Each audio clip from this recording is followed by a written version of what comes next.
Hello Waterstones, it's lovely to talk to you. I'm Neil Gaiman. And I'm Chris Riddell.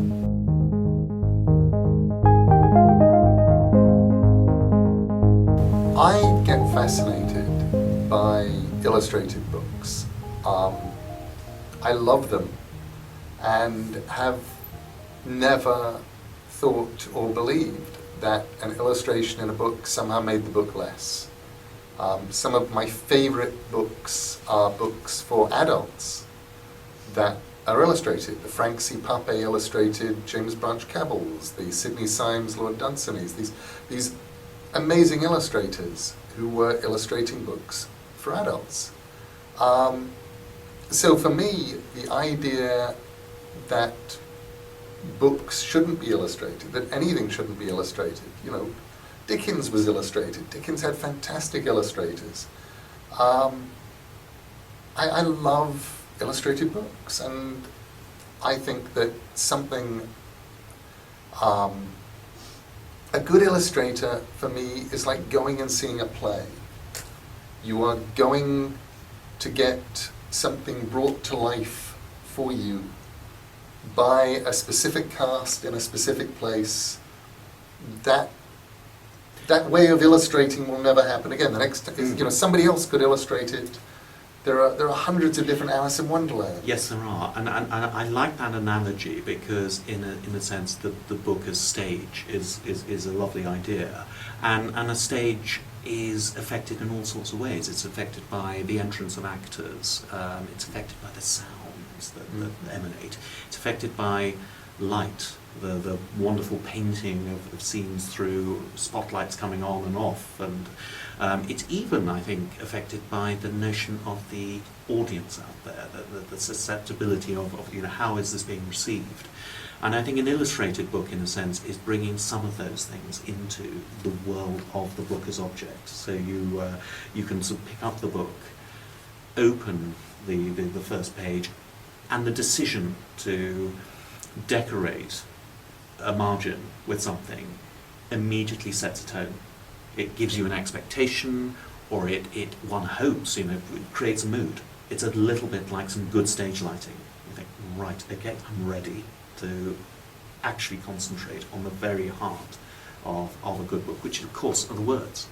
And I think for me the excitement of Neverwhere was to accompany the story in as honest a way as I could, to try and enhance what you were doing, Neil, with the story and the words, to make sure that I was never getting in the way, that it was an accompaniment, but it was setting the stage in some way.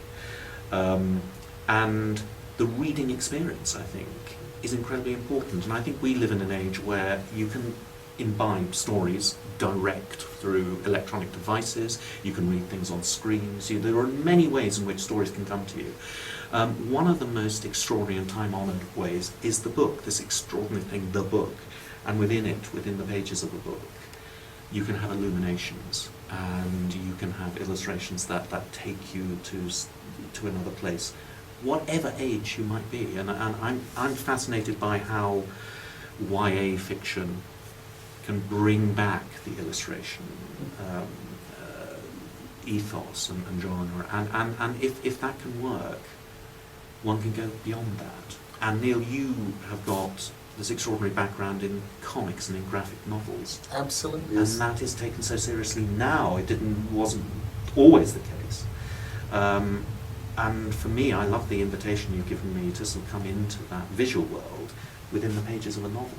But I think, the glory for me of something like Sleeper and the Spindle is you took a short story that wasn't particularly a children's story, and you illustrated it in a way that was sophisticated and smart, and designed it in a way that was sophisticated and smart, and suddenly you got people who didn't think they wanted to buy illustrated books buying that book. I've met a lot of those readers. It's very interesting, and that book has been described as a YA picture book. Mm-hmm. But it's interesting that this book is a YA, I would say, adult book that is illustrated. Yeah. And I think exactly the same readership, I think, are going to understand what we're doing here. And that's exciting for me. I hope it's the beginning of many more. I hope it is too. I mean, I think one of the things that you cannot help but see when you look at this edition of Neverwhere is how much fun Chris is having drawing. Looking at what he'd done made me want to start drawing and illustrating and physically doodling on books, and I'm just hoping... Can I just say, I didn't have any fun doing this. It was very, very hard work. The publishers are listening, Neil. We didn't have any fun at all. This is... Fun free. Thank you.